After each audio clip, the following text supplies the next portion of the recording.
Eurosceptics always opposed the single EU foreign policy, until there was one. The clouding of our view of recent events in Ukraine, and the useful picking an external them to define an internal us, has debilitated national thought as much as the Eurosceptic movement. And yet there are so many regular people who are deeply suspicious of the way these events are reported to them. The facts do not seem to add up, and the motivations ascribed to international statesmen, such as the President of Russia, don't always make sense.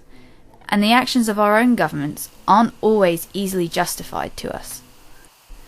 Foreign policy over the last few years has been a series of idiotic mistakes with catastrophic consequence, from Iraq to Libya, and now they're building a conflict with Russia. Our own desire, and, we believe, British national interest is in peace. So we sent 2 of our people to Donetsk to see how things are, to talk to some people, in order to see what foundations peace could be built upon. This film is a conversation between Alexander Koffman, Foreign Minister of the Donetsk People's Republic, and our own Robert Oulds, Director of the Bruges Group, and David Wilkinson. Mr. Koffman, good evening. What has been the impact of the war on the peoples of Donetsk? Is the war continuing? Has it escalated? Ukrainians did not adhere to the terms of the Minsk agreement. Because of this, the amount of artillery fire, we've decided to return our weaponry to their positions. So, if you are interested in the humanitarian side, Donetsk is somehow surviving, and those suburbs and outlying areas near the front have had a lot of need for humanitarian help. So there has not recently been any escalation, but the conflict continues at a low level. Earlier, we were having a problem with mines in public places, especially schools and kindergartens, but now the situation is better. Does the Donetsk People's Republic have a dependency upon the government in Kiev? Donetsk's dependency on Kiev? It depends what you mean by this. Dependency. We do not need transfers from Ukraine. We need only lifting of the blockade in order to allow Ukrainian goods to enter our territory and allow us to export our products. We cannot carry on normal trade as the coup and new regime in Kiev does not allow us to conduct usual trade. We have a lot of relatives on the other side of the lines, but we cannot say we are dependent on Kiev for payment of pensions, for example, as we have started to pay these from our own funds. But Kiev now has 8 months of unpaid pensions. Kiev must pay this sooner or later. Can the Donetsk People's Republic be a viable self-governing state? Can we manage to be self-sufficient? Now we have Ukrainian blockade and consequent problems with trade with Russia. Russia needs to realize that any trade relationship between Russia and Ukraine is not a concern to us. So to support the build-up of trade with Russia, some time is needed. Will the Minsk peace agreement hold?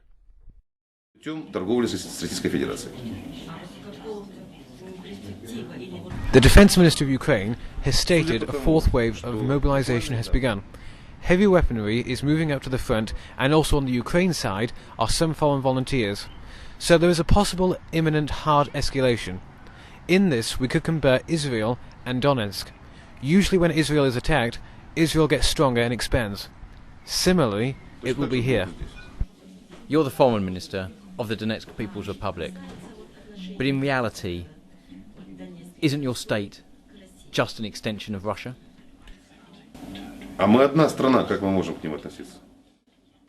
As for Donetsk Republic's attitude towards the Russian Federation, we are the same country. How can we treat them? Don't you understand? Ukraine without Nazism is the same Russia. We may have a mother from Ukraine and a father from Russia. Let us say Ukraine has some kind of illness, like Fascism. There is in Kiev a pseudo-scientific revision of history. When we saw what was happening in Kiev last year, people here realized that there would be a war against us. So, as we consider ourselves to be ethnic Russian, or at least Russia-orientated people, we saw that the new regime in Kiev was against us, not against Russia, but against us as Russian speakers. The war has led to Donetsk being, in effect, an independent, self-governing state.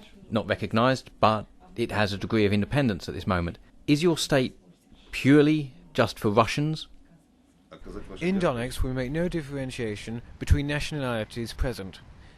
People are equal, so every support can be provided and all people have access to the humanitarian help that is coming, no matter if they are Russian, Belarusian, Ukrainian, Vietnamese, Jewish or what.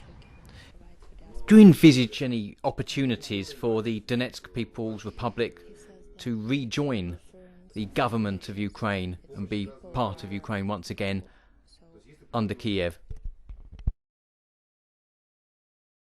Is there opportunity to rejoin Kiev, Ukraine?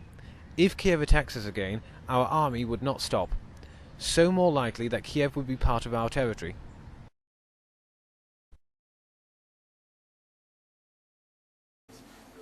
I'd like to ask you two main questions, really. One is about the future and one is about the past. If I could ask you first of all about the future.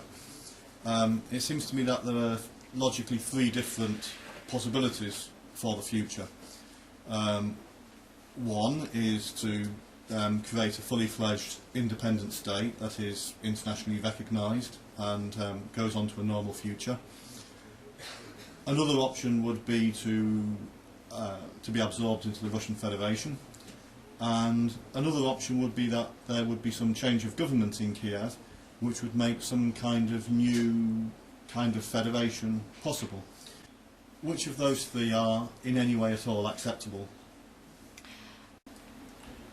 Я не хочу быть пророком, Давид, поэтому я скажу, какой вариант. I do not want to predict the future, but, for us, the most convenient thing would be a different government in Kiev, that the Nazis would be held to account for what they have done here. The British should know something about Nazis. They should be brought to justice. You see these Nazi signs in Kiev. We hope UK would open up a second front after some delays. Второй вариант – это независимое существование. Only when Ukraine will be released from the Nazis, you can talk about either entirely joining to the Russian Federation or related and friendly collaboration and existence together as close as possible. The second option is independence for Donetsk and Luhansk republics, but in their full former borders. It is not interested so much in this as we can be profitable and viable, but it is not such a good option for citizens because citizens of unrecognized republics cannot live in a good way. For example, they cannot go abroad. That is why it is a bad option for us.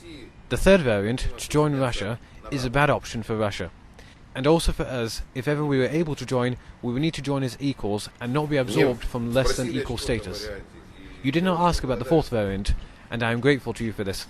British journalists normally begin with assumptions that we will lose this war. You've suggested something in your description of the first variant, and that is that there are people and activities going on in Kiev which should be held to international account, possibly even some kind of appearance at the War Crimes Tribunal in The Hague. Do you think that this is something that people should be seriously looking at now?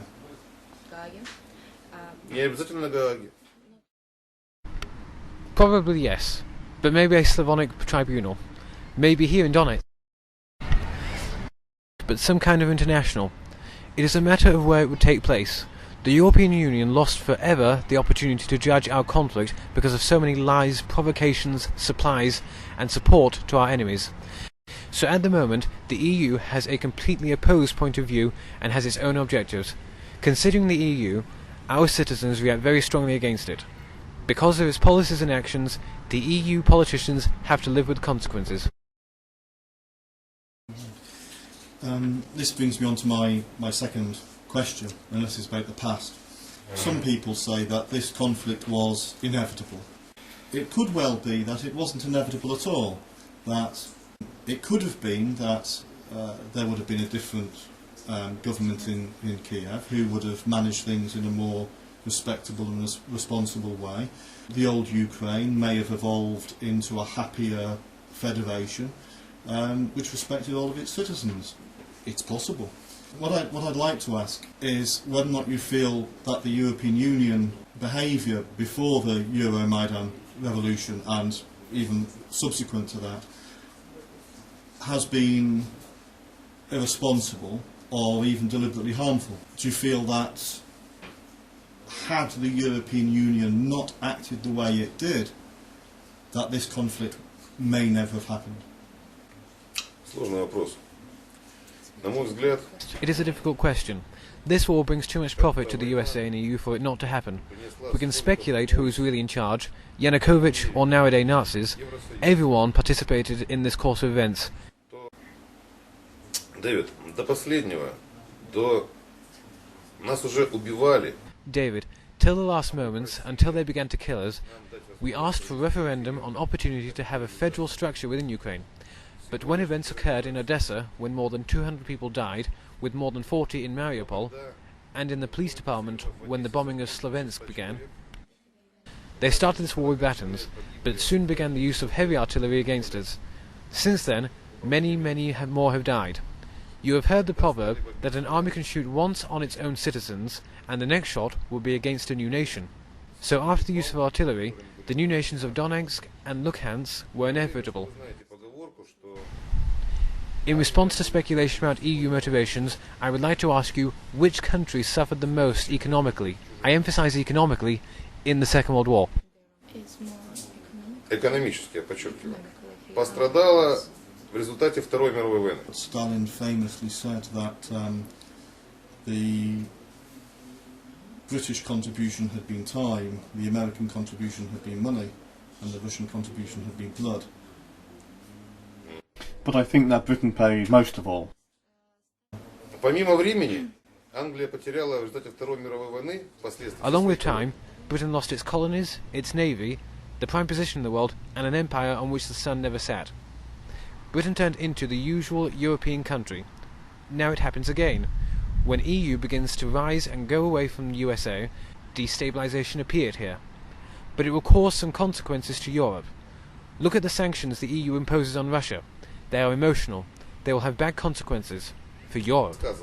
Europe will suffer and destroy itself by fighting Russia, as has happened before. There will be suffering. There will be suffering of money, not just time. USA will wage economic war against Russia, but with your resources, and European Union resources. You know the proverb of the farmer who must knock in a nail. If he keeps hold of the nail with his fingers, he may knock the nail in, but he will squash his fingers. I think you have heard about technological cycles. Now it's the 6th technological cycle. Please pay attention that in every technological cycle, USA started the conflict where Europe and Russia were thrown back. It was when the USSR collapsed, the war in Afghanistan, the Second World War, always Russia and Europe were behind USA. According to our economist's opinion, for example Mr. Sergei Glasev, who I respect too much, it is now the 6th technological cycle, and USA tries to intercept it from Russia and Europe. По мнению наших экономистов,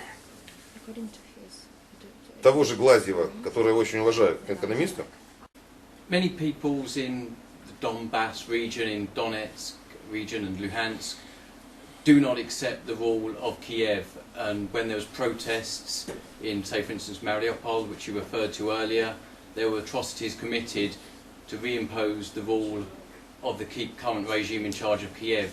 Is there a moral responsibility on the Donetsk People's Republic to expand its borders to, in a sense, liberate territory from the rule of Kiev and liberate those people that do not want to be dictated to by the current junta in charge in Kiev? Europe purely understands that Ukraine lies and continues to believe. What can I say about it? I've just told that story about the farmer. The finger will finish quicker than the nail. It is a false option that Ukrainian citizens control their territories. They do not want this war, and this is understandable. But after Kiev's actions, citizens of Ukraine hate the regime as much as we do. But since it has started, and if it resumes, it will be a full-scale war. Can be. These people refused from first days. It's not like territorial battalions, like Nazi, and like the Nazis are National Guard. As the National Army of Ukraine is hardly enthusiastic, this is the reason for our victory, and for this opportunity for peace. We show you our foreign volunteers. You have met Serbs, Germans, Chechens, Israelis, Yes, Russians from different countries, some Spanish and Italians. Ukraine does not show their foreign volunteers. Our volunteers are well known, but on the Ukrainian side they are mercenaries, for money. And this is why we are not shown.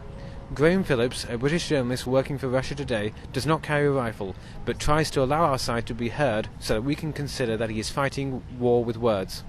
Where are you from in the UK? Which region? Кстати, если не секрет, а вы сами откуда? Англия, Шотландия, Ирландия, Уэльс?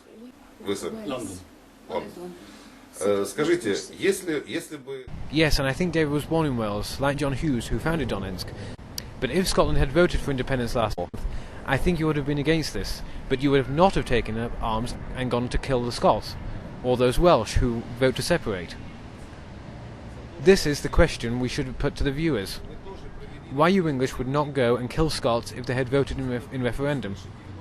We conducted a referendum. More than 90% took part. This is the democratic way, not rifles and artillery. Это демократический, свободный путь. Он не заслуживает градов, ураганов, смерчей, ракетных обстрелов и автоматных очередей. What message do you have for the new British Prime Minister in the United Kingdom? What message would you like to give? I would like to remind whoever wins your election what he was taught at school. What are the causes of fascism and Nazis? What are the effects? What is happening in Kiev is encouraging a revival of fascism in Europe, and he should do whatever he can to stop it. People of Ukraine and the army do not want this war. Only Nazis do. This war also helps revive Nazis in Europe. Britain should realise this. Like Churchill, open a second front, so as Britain sees today's problem, a revival of fascism in Europe, and should act now, and so not to see tragedy and loss. Britain lost 90% of its power in World War II, of an empire in World War II, repeated by making similar mistakes today. We do not want you to send tanks and rifles here, but just do not support the regime in Kiev.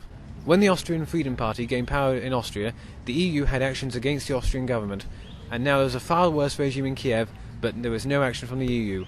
I wonder why. You might also look out for a film we made last May about the euro-maidan coup and events in Crimea, and the EU policy entitled Someone Had Blundered, with apostrophe D as in the poem. We also have a film on the problem of EU's Russia policy in summer 2015.